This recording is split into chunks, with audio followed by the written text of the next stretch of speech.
요즘 그 IS의 테러가 전 세계를 강타하고 있습니다.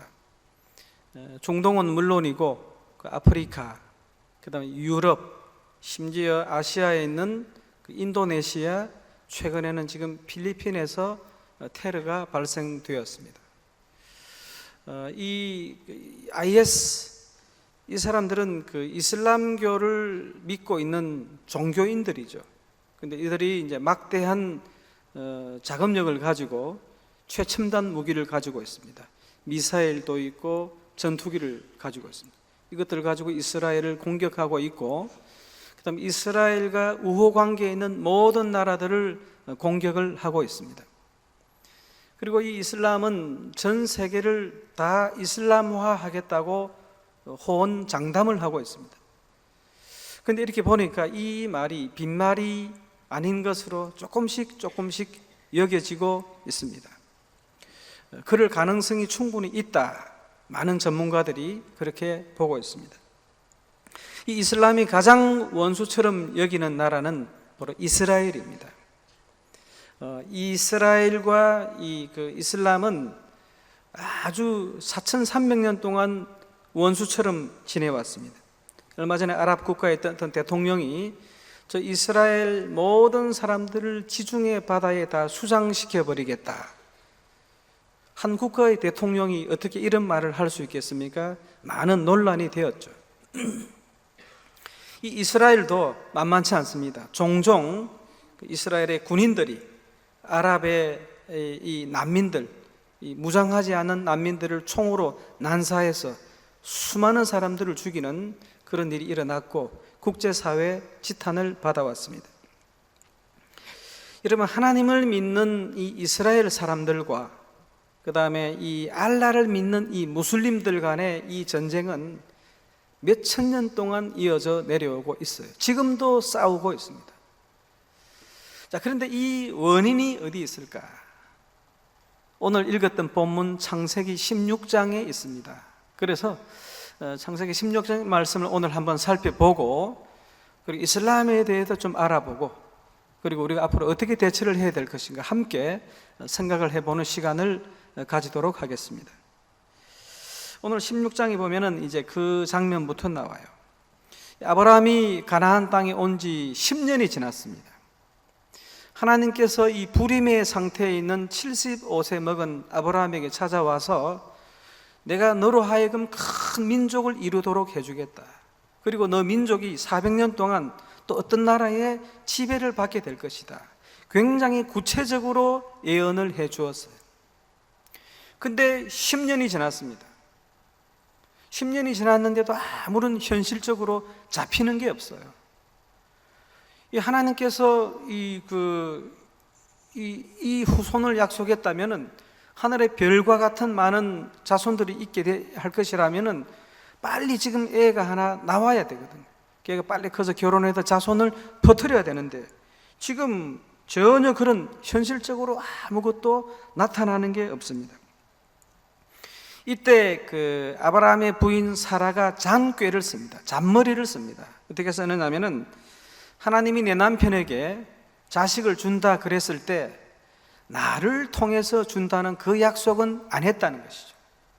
그리고 10년이 지났고 내 나이 75세, 하루하루 더 늙어가고 있고 임신할 가능성은 제로.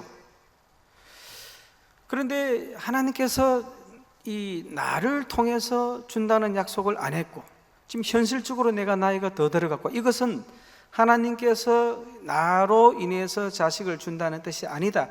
밭은 내 밭이 아니다. 이렇게 생각을 한 것입니다. 씨는 내 남편 아브라함이 맞지만 밭은 아니다. 이 밭을 한번 교체해 봐야 되겠다. 그래서 새로운 밭을 하나 데리고 왔습니다. 그게 3절에 사레가 여종 애굽 사람 하갈을 데려다가 그 남편에게 넣어주매, 이게 딱 맞아 떨어지는 것이죠. 그래서 여기서 누가 나오게 되죠? 이스마엘이 나오게 됩니다. 이때 아브라함의 나이가 86세입니다. 여러분, 이 사라의 이 잔머리가 통했죠. 가만히 사람들을 보면요, 이 사람들은 이 어릴 때부터 이 잔머리를 쓰는데 굉장히 익숙합니다. 우리도 보통 애들 키울 때 보면 3명 있는 집안에 보면 첫 애보다는 그 둘째 애, 그 셋째보다는 그 중간에 있는 둘째가 가장 요령을 피울 가능성이 높아요. 그래 잘 씁니다, 머리를. 우리가 어떤 공동체에서 보면 어떤 사람이 장꾀를 막 쓰면서 막 독재를 하고 그리고 막 자기 욕심을 부리잖아요. 그러면 반드시 그 반대파 되는 사람이 나타나게 되어 있습니다. 나타나서 그 사람도 나름대로 이 대응을 합니다. 네가 그렇게 하냐?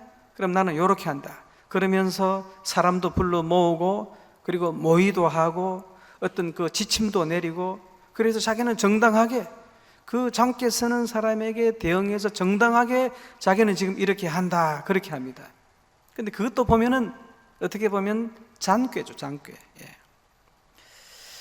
사람은 이 잔꾀를 부리고 잔머리를 쓰는데 굉장히 익숙해져 있습니다. 그런데 사람에게만 이렇게 하는 것이 아니고 하나님에게도 이렇게 잔꾀를 부립니다. 이 신앙이 굉장히 좋은 사람들이 종종 그런 말을 하죠. 잠잠히 있어 하나님이 하시는 일을 지켜보라 그랬습니다. 그래서 기도하면서 하나님이 하시는 일을 지켜보고 있습니다.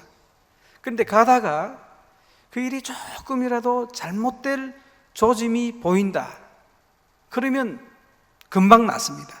나서서 자기가 이리 뛰고 저리 뛰고 이 사람 만나서 이야기하고 저 사람 만나서 로비하고 그럽니다.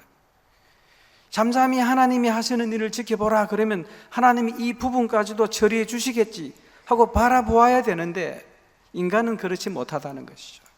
금방 나서서 자기가 또 처리를 하려고 하는 것입니다. 근데 이게 하나님께도 이 머리를 쓰는 사람들이 많이 있습니다. 그 대표적인 사람이 오늘 본문의 사라죠. 2절에 보면은 어떤 이야기가 있냐면은 이 사라 입장에서는 하나님이 고의로 아주 의식적으로 자기에게 자식을 안 준다고 생각을 하고 추론하고 딱 결론을 내려버립니다. 그리고 나서 다른 몸종 하나를 빌려오게 돼요. 하가를 빌려오게 됩니다. 그리고 남편에게 딱 넣어주죠. 이때 그 아브라함의 반응이 뭐였습니까? 아브라함 남편의 반응, 이게 웬 떡이냐, 그렇게 했던 것이 웬 떡이냐. 결과 여기서 이제 이스마엘이 나오게 되는 것입니다. 저는 이 20년 동안 이제 그 부목사 생활을 하면서 쭉 교회 일도 살펴보고 또 교회 일도 돌아가는 것을 우리 교회뿐만 아니고 다른 교회도 보고 또 성도들의 삶을 유심히 관찰해 보면은 이 사람들이요, 이 신앙의 연륜이 있건 없건 간에 결국 믿음으로 시작은 합니다. 그리고 지켜보지만 결정적인 순간에 들어가면은 그러면 자기의 요령을 쓰는 경우들을 굉장히 많이 보았어요. 여러분들은 혹시 그렇지 않습니까? 여러분 지금 이제 이스마엘이 나왔어요. 이스마엘이 하나님이 근데 이것을 통해서 아브라함의 그 생애 가운데에 가시 하나를 깊숙이 박아놓습니다. 여러분 나중에 이제 설명을 하겠습니다만은 이 이스마엘의 후손들이 이제 이슬람 종교인들이 되는 것이죠. 이 이슬람 종교인들이 이 4,300년 동안 이 이스라엘을 괴롭힙니다. 팔레스틴을 사는데 그 주변을 삥 둘러쌉니다. 그리고 계속 역사를 흐르면서 이 두 집단 간에 계속해서 전쟁을 하고 있습니다. 지금 오늘날도 전쟁을 하고 있어요. 그런데 아브라함이 이 사라가 이 장꾀를 쓴 그 결과가 이 정도 된 것인데, 여러분 이스라엘 사람들이 얼마나 교만한 줄 아십니까? 우리들은 하나님께로부터 법을 받은 민족이다. 하나님께로부터 직접 그 말씀을 받은 자들이다. 자기들은 특별한 그 선택받은 민족이라고 생각하고 나머지 백성들은 전부 다 개 취급을 합니다. 이들이 얼마나 교만하느냐면요, 이들이 이제 AD 70년에 로마에게 멸망당하고 나서 전 세계로 뿔뿔이 다 흩어졌어요. 흩어져서 사는데 한 2000년 동안 살다가 어느 날 갑자기 이 팔레스틴 쪽으로 돌아와 가지고 거기 잘 정착해서 2000년 동안 살고 있는 주민들한테 뭐라 그러느냐면은 이 땅은 옛날에 우리 조상들의 땅이다, 우리 거다는 것이죠. 그러므로 나가라. 그래서 이 개 쫓듯이 다 쫓아버린 민족이 바로 이 이스라엘 민족입니다. 굉장히 교만합니다. 여러분 입장을 한번 바꿔놓고 생각해 보세요. 우리가 지금 한국 땅에 살고 있는데 어느 다른 민족이 우리나라로 쳐들어와 가지고 2000년 전에 이 땅이 우리 조상들 것이기 때문에 나가라 쫓아내버리면 우리 어떻게 됩니까?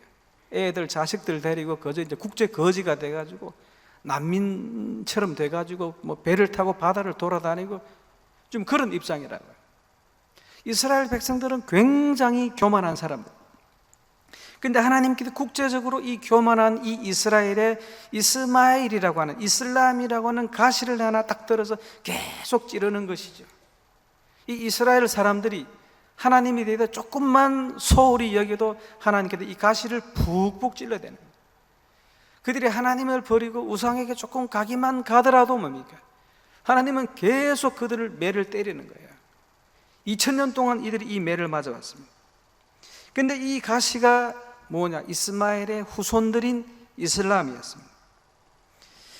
이렇게 두들겨 맞으니까 그래도 지금 이스라엘이 이만큼 겸손해진 겁니다. 그래도 얌전한 거예요 지금.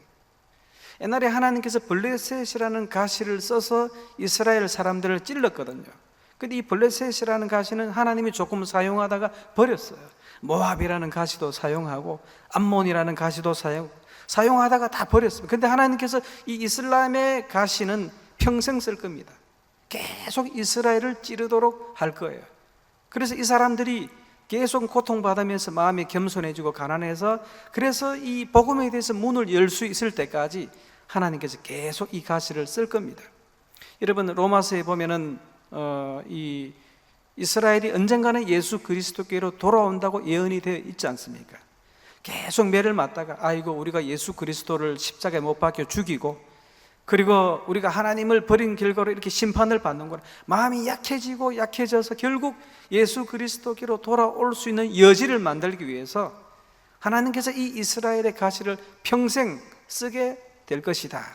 저는 그렇게 생각을 합니다. 여러분 우리에게도 이런 인간 가시가 있죠. 여러분 주변에 인간 가시 있죠. 계속 찌릅니다.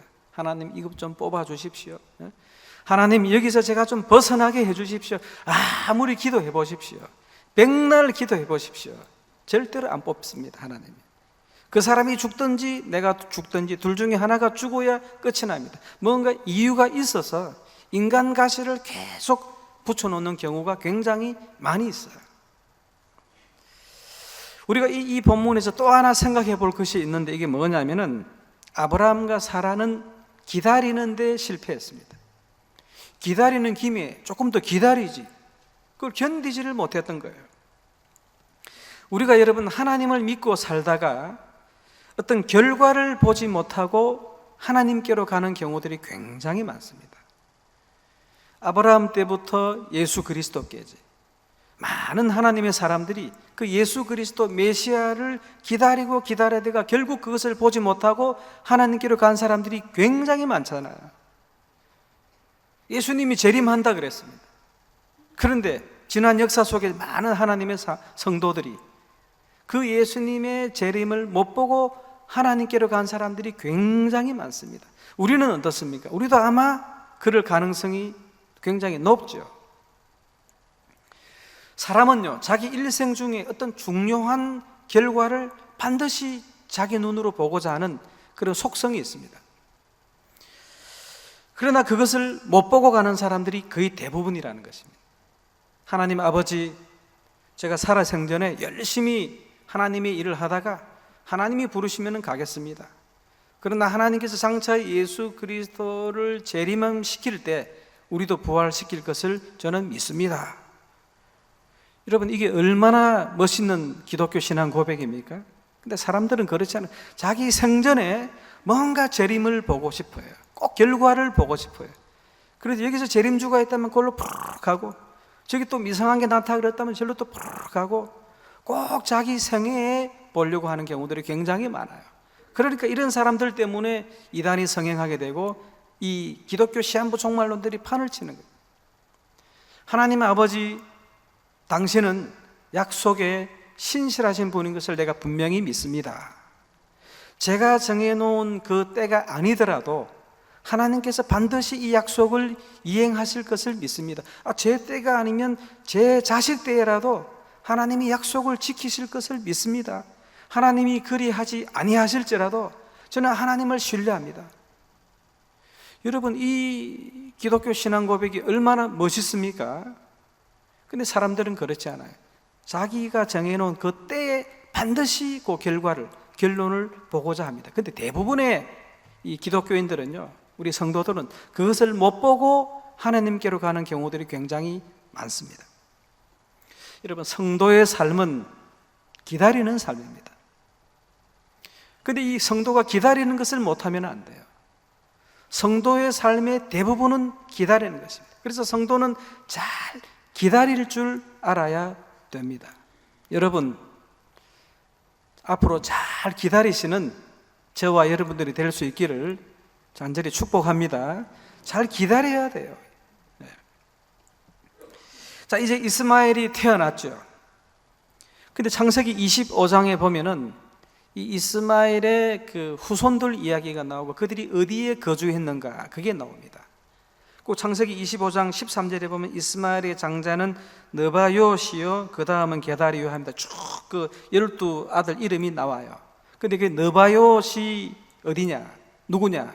이 느바요스는 그 샌들랜드, 모래 땅입니다. 아라비아 사막 쪽 그 땅을 가리키는 것이죠. 거기에 조상이 됩니다. 시리아 쪽에. 그 다음에 이 게달이라고 하는 사람은 굉장히 이 이슬람에다 중요하게 생각합니다. 이슬람의 그 창시자였던 마호멧이 바로 이 게달 후손 가운데서 나왔다. 우리가 보통 예수 그리스도는 다윗 가문 가운데서 나왔다 그러잖아요. 근데 이 그 게달 후손 가운데 그들의 마지막 선지자 이 마호멧이 나왔다고 그렇게 생각을 합니다. 그러니까 그리고 이들이 산 지역이 하윌라에서 이 애굽 술까지다. 창세기 25장에 나오거든요. 전부 다 아라비아 사막 지역이. 애굽도 실은 그 이집트도 우리가 권은 아프리카권이지만 문명권은 이 중동권입니다. 아랍권 쪽이거든요. 그러니까 이 이스마엘의 후손들이 전부 다 뭡니까? 이 아랍 지방, 중동 지역에 모여서 흩어져서 살게 되었다는 것이죠. 근데 이 사람들이 기질이 어떨까요? 이 중동 사람들, 아랍 사람들의 기질이 어떨까요? 창세기 16장 12절에 보면 그들은 들나귀 같이 되리니 그의 손이 모든 사람을 치겠고 모든 사람의 손이 그를 칠지며 그가 모든 형제와 대항해서 살리라. 이것을 현대인의 성경으로 한번 읽어보면 그들은 들나귀 같은 생활을 할 것이며 모든 사람을 치고 모든 사람은 그들을 칠 것이며 그는 적개심을 품고 자기 형제들과 동떨어져 살 것이라. 이 이슬람권 사람들, 이 아랍 사람들의 특징이 굉장히 호전적이지 않습니까? 굉장히 싸움 잘합니다. 아주 거칠고. 그 IS나 알카에다가 그 자기들 그 사람들 인질로 잡아가서 죽일 때 어떻게 사람 목을 썰어서 죽입니까? 어떤 비행기 조종사는 그냥 그 하체 쪽에다가 기름을 부어가지고 불을 질려서 밑에서부터 슬슬 태워서 죽이는가 하면 이들은 악랄하고 아주 잔인한 사람들이에요. 지금 이 본문에 보면 자기들끼리도 싸운다 그랬거든요. 여러분, 지금 그 시아파, 수니파 나누어져 가지고 싸우는데 지금 여러분 우리가 신문에도 종종 보는 시리아 분쟁 있지 않습니까? 이 자기들끼리 싸움이에요.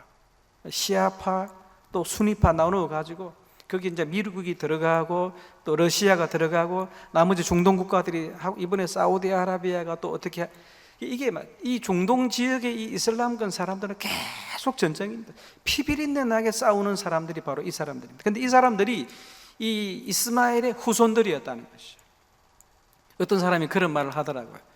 이 사라가 잔머리를 안 썼으면은 이스마엘도 안 나왔을 것이고, 이스마엘이 안 나왔다면은 이슬람도 생기지 않았을 것이고, 이슬람이 없었다면 저 IS도 없었을 것이고, 이 사라가 잔머리 쓰는 바람에 세계가 지금 이렇게 됐다.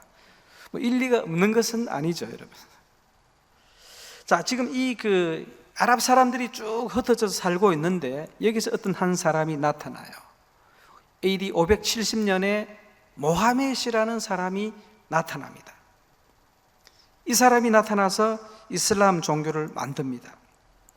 이 모하멧이라는 사람이 어느 날 토굴에서 우리가 잘 아는 성경에 나오는 가브리엘 천사를 만나요.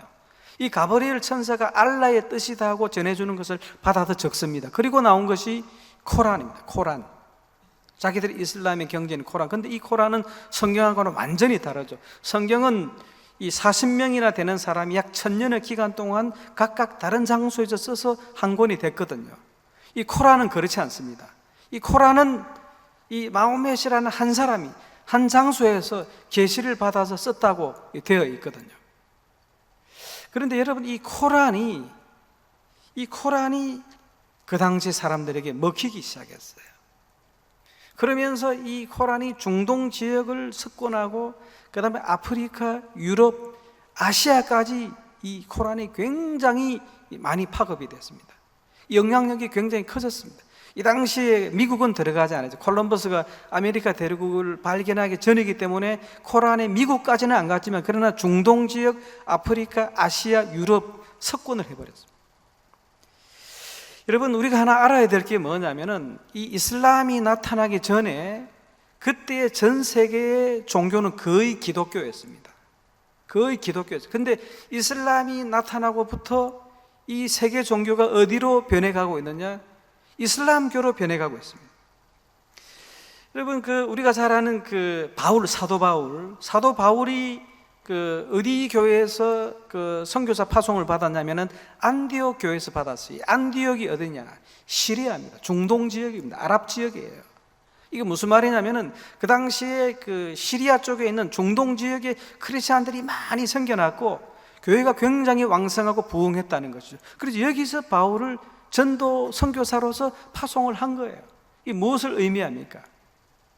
이슬람 생기기 전에 이 중동 지역의 아랍 지역에 크리스찬들이 굉장히 많았다는 뜻입니다. 이 사도 바울이 이 전도 여행을 다닐 때 1차, 2차, 3차 전도 여행 다닐 때 어디 지역을 주로 다녔냐면 소아시아 지역입니다. 이 터키라고 그러죠. 이 소아시아라는 말은 이 아시아라는 말 때문에 자꾸 오해가 좀 생기는데 이 유럽 사람들이 그냥 붙여준 이름이에요. 이 소아시아가 어디냐면 지금의 아랍권입니다. 중동 지역입니다. 중동 지역. 그러니까 이 요한이 요한계시록을 써서 아시아에 있는 7교회에 보냈다 그랬잖아요. 무슨 말이겠습니까?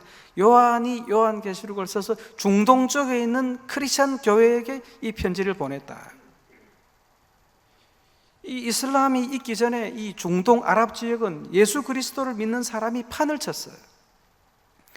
이 로마가 기독교를 박해했을 때 300년 동안 이 기독교 신앙을 잘 지킨 민족이 어딘 줄 아십니까? 터키입니다.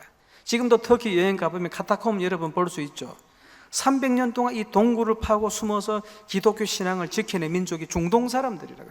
이 터키도 지금 유럽에 속해 있지만 거의 중동권, 아랍권 쪽으로 보시면 분명합니다. 소아시아 지역이기 때문에 소량의 음식을 먹어가면서 예수 그리스도의 재림을 기다리면서 땅굴 속에서 그냥 죽어간 사람들이 중동 크리스천들이라고 해요.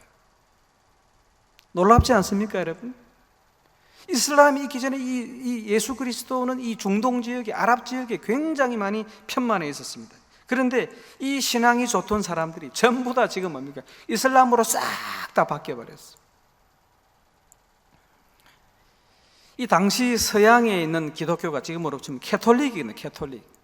이 캐톨릭이 누구를 가장 싫어했느냐면 이 아랍 지역에 있는 크리스찬들을 그렇게 미워하고 박해했습니다. 이 서방 캐톨릭이 가장 싫어했던 민족은 유대민족입니다. 왜? 예수 그리스도를 잡아 죽였거든. 자기들은 뭐 믿음의 조상 아브라함의 후손이라 그러지만 믿음의 조상 아브라함의 후손이라고 너희들이 그래놓고 너희들이 예수 그리스도를 십자가에 못 박혀 죽였냐? 인정 안 하는 것이죠. 그래서 유대인들을 굉장히 박해하고 싫어합니다. 이 캐톨릭이. 그 다음 미워하는 민족이 아랍 민족, 특히 아랍 쪽에서 예수 믿는 사람, 이 사람들을 이 동방교회라고 딱 몰아붙여 놓고 굉장히 탄압했어요. 같은 크리스찬들인데. 왜냐하면 이 아랍 사람들도 이 조상이 누구죠? 이스마일이라 그랬잖아요. 그 아버지가 누구입니까? 아브라함이잖아요. 조금 전에 봤잖아요. 16장에서. 그러니까 이 유대인 피가 섞여 있기 때문에 무조건 싫어합니다. 유대인 피가 섞여 있기 때문에. 그래서 이 사람들이, 이 아주 천민들이, 아랍 천민들이 어떻게 예수 그리스도를 믿느냐, 그래가지고 막 탄압했어요. 그래서 이 중동에 있는 크리스찬들이 이 서방 기독교의 진릴 대로 지쳐있고, 같이 예수를 믿는데 무시를 당하고 탄압을 받거든요. 여기 진릴 대로 질려 있는데 여기에 누가 딱 나타납니까? 사우디아라비아에서 우리가 잘 아는 570년에 마호멧이 딱 나타나는 거예요. 이 사람이 나타나서 이슬람 종교를 만들어 버렸습니다. 한순간에 중동에 있는 크리스찬들은 이슬람으로 싹 다 넘어가 버리게 되었습니다. 이 모하메드이 코란을 만들어 가지고 이 중동 전역에 쫙 뿌리니까 그 사람들이 코란을 읽어보고 보니까 우리가 선민이네. 저 유대인들이 선민이 아니고 우리가 선택받은 민족이다. 우리 조상이 아브라함이고 그 다음에 이 아브라함의 그 장자가 이스마엘인데 우리가 그 후손이기 때문에 우리가 선택받은 민족이다. 야, 새로운 사실을 깨달았다. 우리는 보통 이스마엘이 아브라함의 첩의 소생이잖아요. 근데 그 나라는 그런 게 없습니다. 우리는 조강지처 있고 첩 있고 그렇잖아요. 근데 그 사람들은 본래 일부 다처제거든요. 4명이 분이 있으면 다 조강지처예요. 그렇기 때문에 우리는 첩의 소생 이스마엘 이런 개념이 그 사람들에게는 없어요. 이스라엘의 첫 아들이고 장자예요. 우리가 바로 선택받은 민족이다.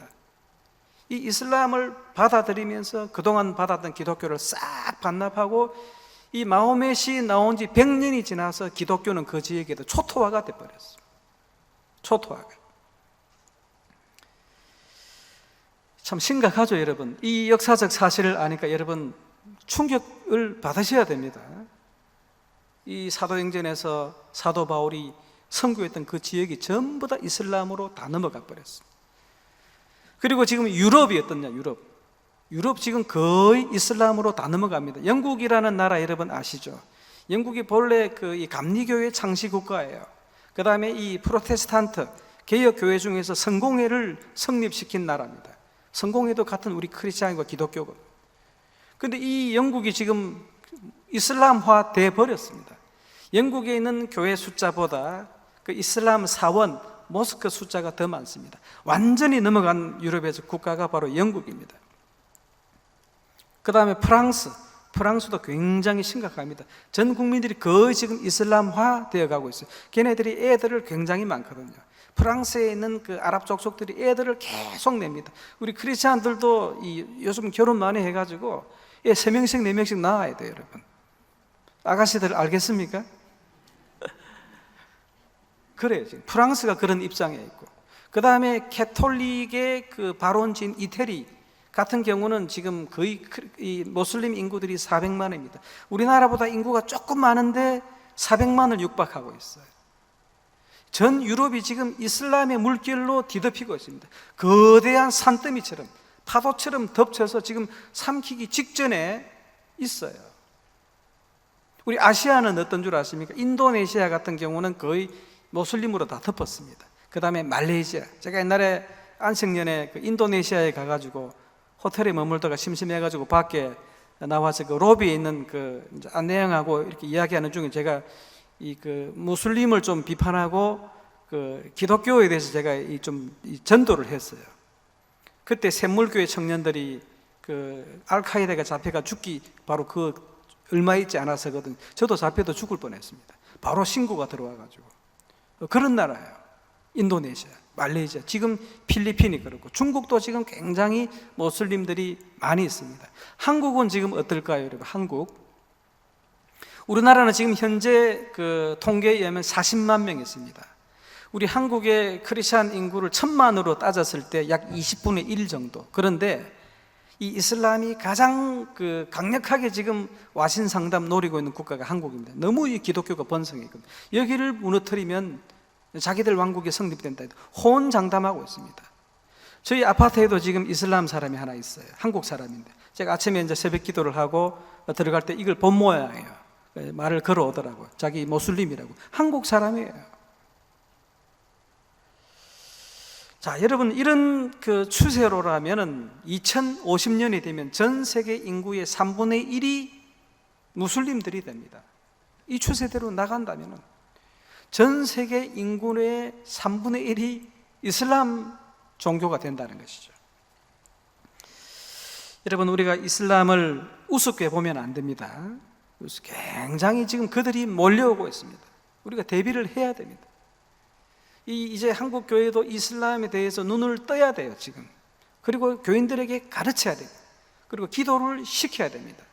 그리고 성경 공부를 강화시켜야 돼요.